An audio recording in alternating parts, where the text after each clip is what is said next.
Good morning, everybody. I have a very interesting dream.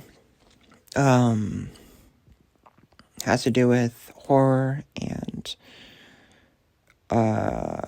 monsters, infection, worlds being devoured, and I say infection, more like pregnancy. You'll know what I'm talking about when I get there. But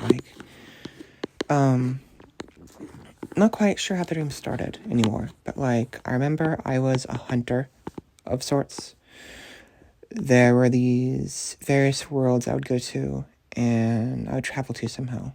And I had a companion. I mean, there's others in my line of work, but I don't remember who. There was some kind of companion who was either they were a robot or they were an alien species. They were very kudere kind of scenario, very deadpan. And I don't remember her name, unfortunately, but she was very tall. And stoic, that's the word. Very stoic. We had been traveling around, her and I, and we'd gone to a couple worlds that had succumbed to this, there's death everywhere. There's flesh, there's these monsters, the bug thingies that aren't quite bugs. They don't look like normal bugs, they're like alien bugs, and tentacles and stuff. And I don't remember why we went there. I think we went there to assess the situation, to see if anything can be salvaged, I think. But the dream kept skipping around. There's a part of the dream where I was at this school, this human school, either on Earth or on a planet where there were actually humans, either because it was the future and humans colonized the galaxy, or it was just another reality, I'm not sure. Or maybe it was the planet I was at, but in its past. Who knows? Maybe I was trying to see if I can save the past, or whatever. Save the world. I was at this school, and something prompted me to look for somebody, to walk around and ask around for a person. And I had a clue, and I went around. It was like a boarding school. It's really big, really, really open area, really nice. And I saw this tray of stuff, and it tipped me off somehow. And I went to this went around. This is this girl, this young girl, 16. They're all 16-year-olds, high school, and middle school, high school, more like middle schoolers, 15-year-olds. And there's this the popular girl. She had long hair, really pretty hair.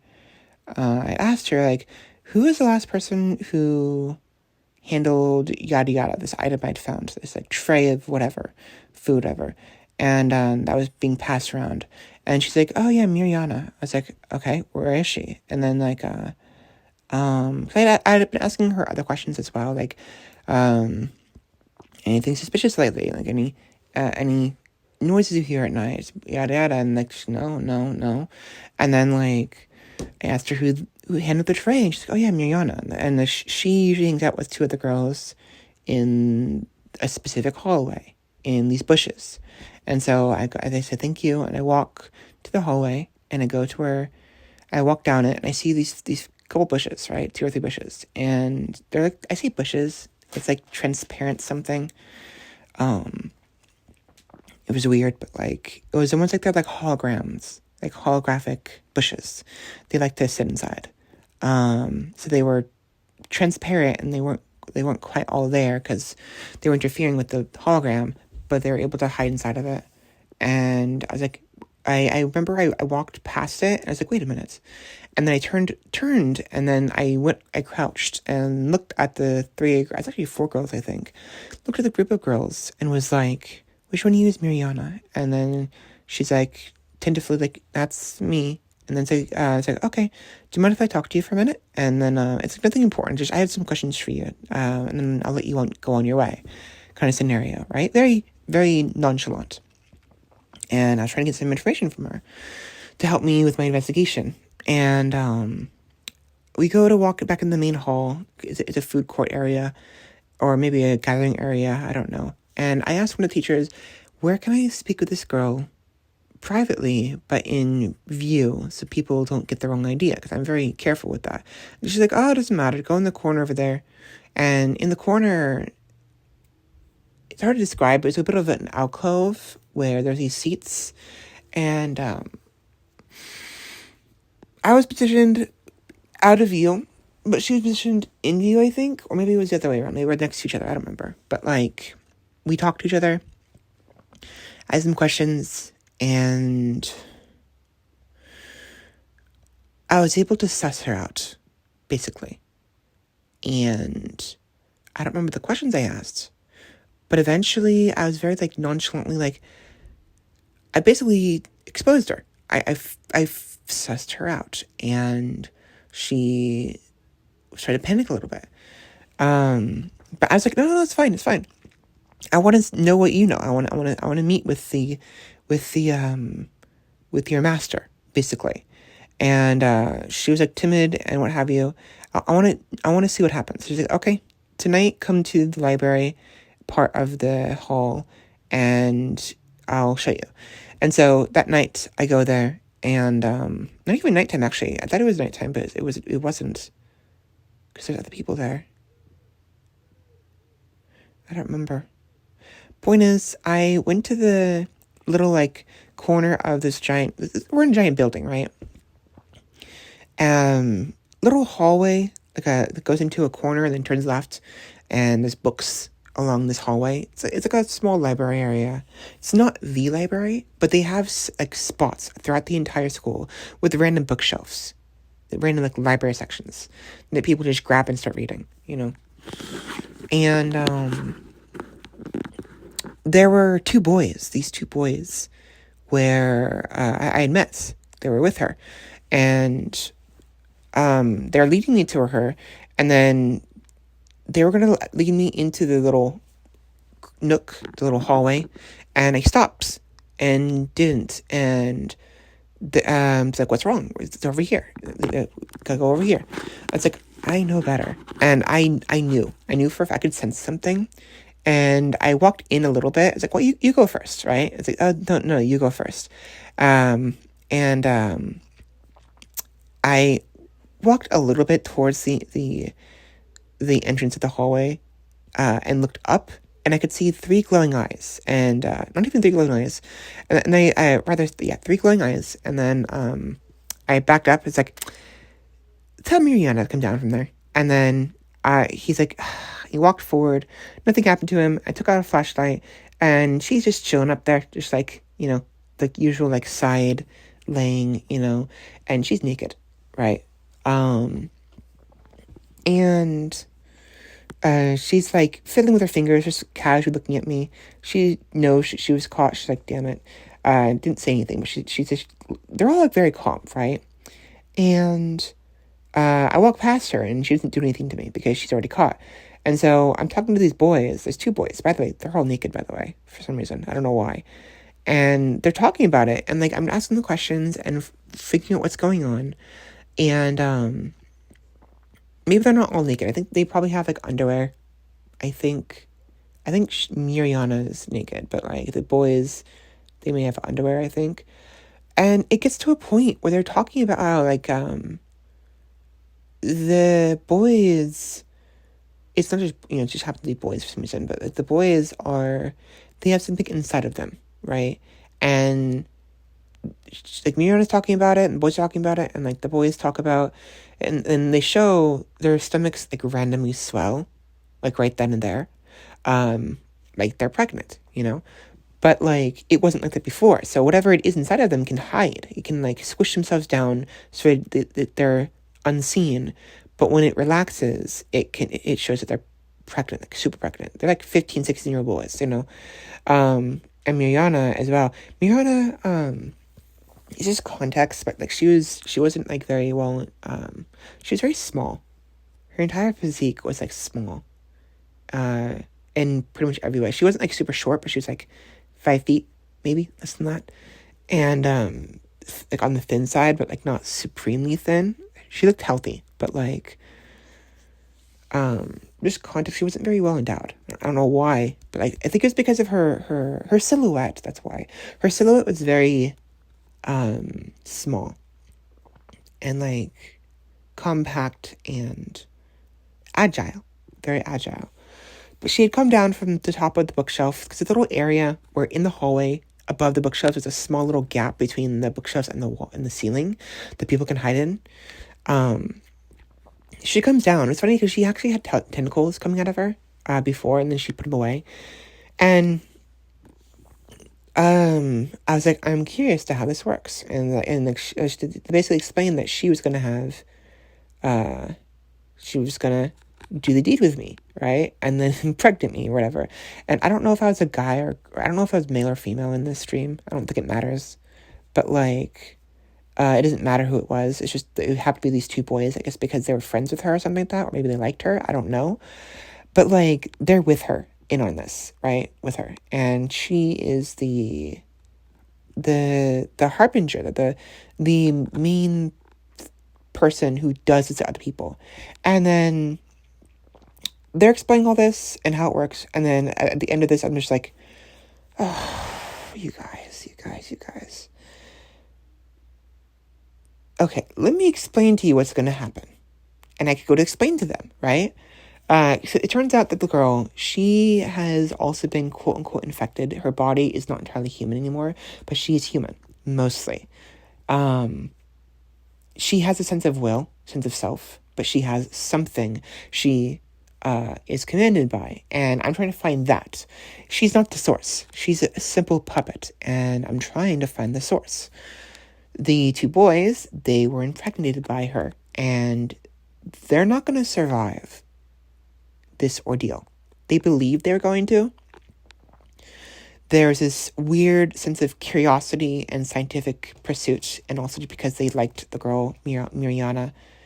I think it's Miriana. Miriana.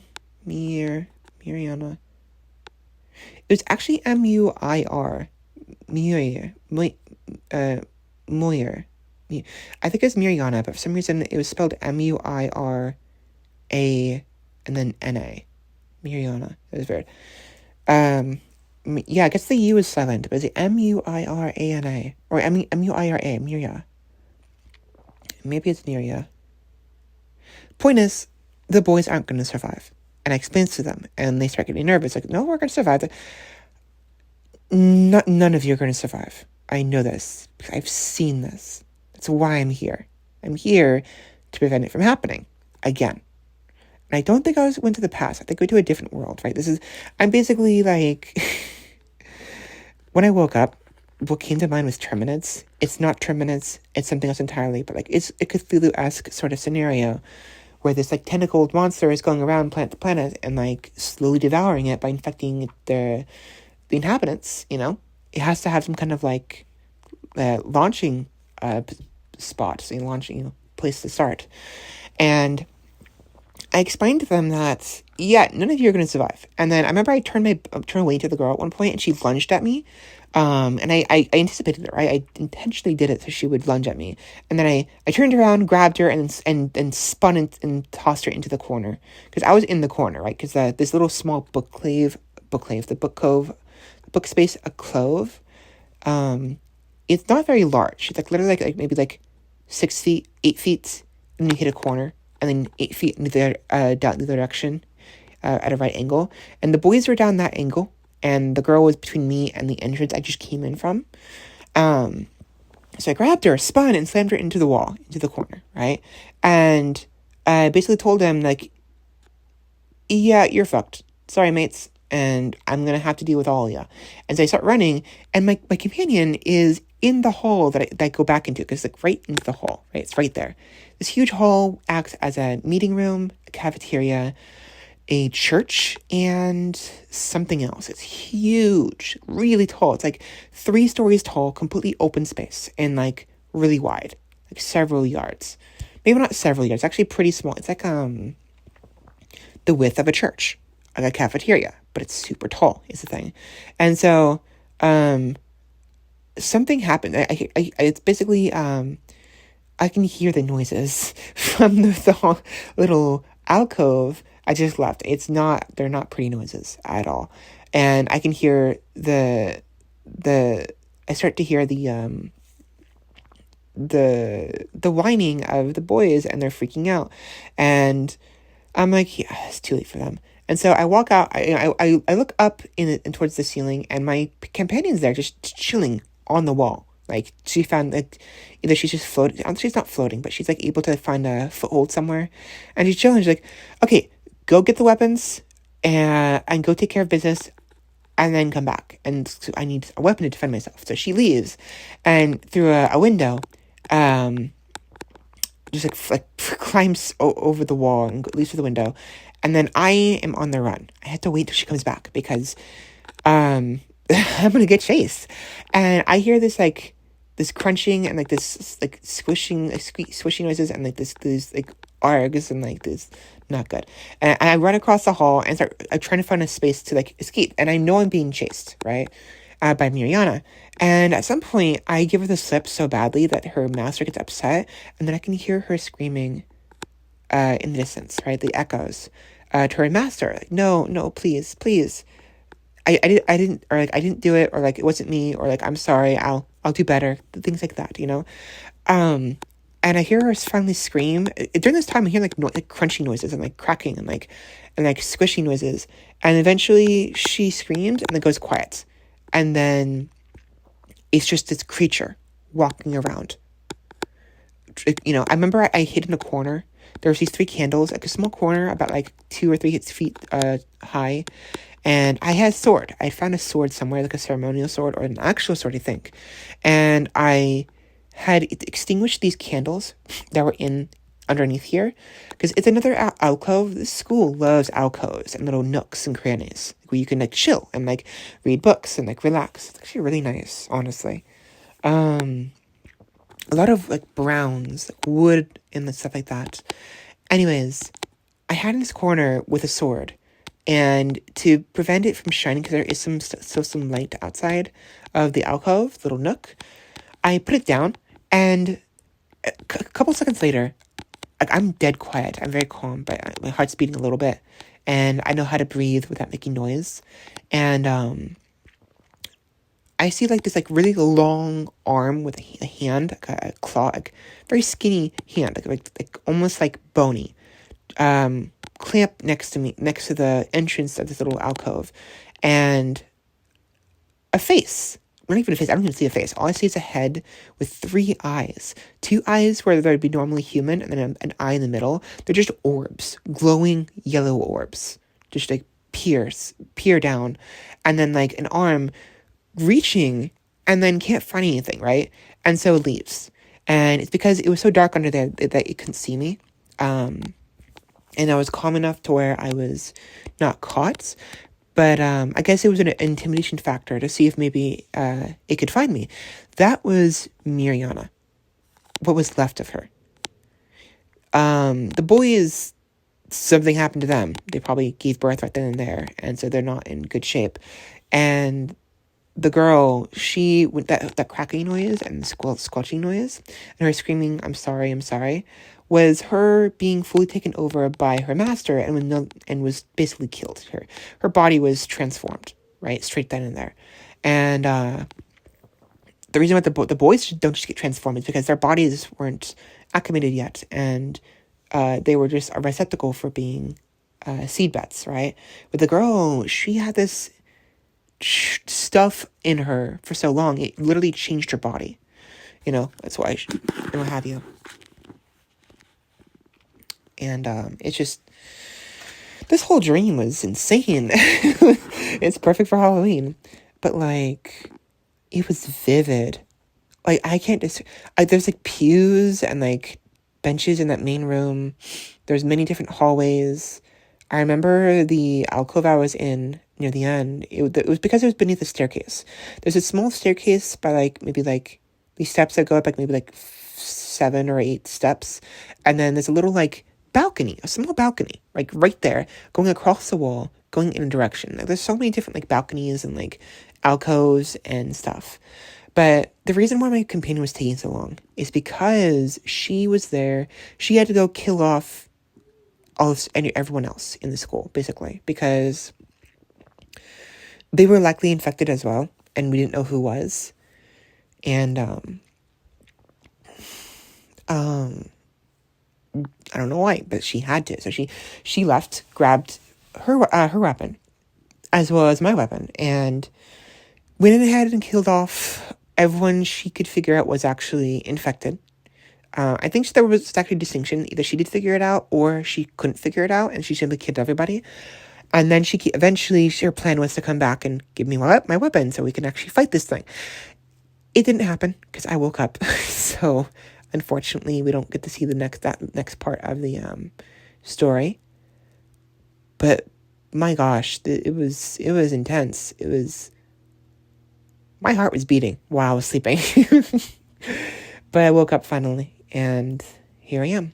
So yeah, hopefully you enjoyed. That's it. It's very abrupt. I don't have anything else, unfortunately.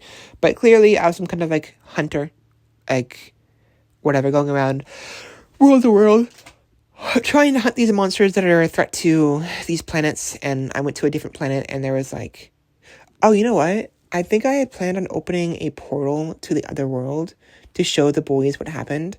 And I think I did briefly open a visual portal, and they saw it. That's what prompted them to start freaking out, like being a little like doubtful of the situation then. But like, yeah, Miriana was having none of it. And I don't know why she was going along with this monster. Maybe she didn't have a choice. Maybe she was thrilled of the attention she got from the boys and her being the one on top kind of scenario. Who knows? But they had planned on infecting the entire school. She did, rather. And little by little. But yeah, so interesting dream. I'm gonna get up. I forgot to mention this. So good afternoon, everybody. It's 3:23 p.m. Friday, October 25th, 2024. I normally start my dreams with the dream recordings. I completely forgot. Mostly because I'm more awake than usual, and I was excited about sharing this dream, so. Anyways, let's see if I can actually freaking share this with you guys, because if it's too big, it won't upload to Discord, so I'm really hoping that I can email me myself, so talk to you later. Bye.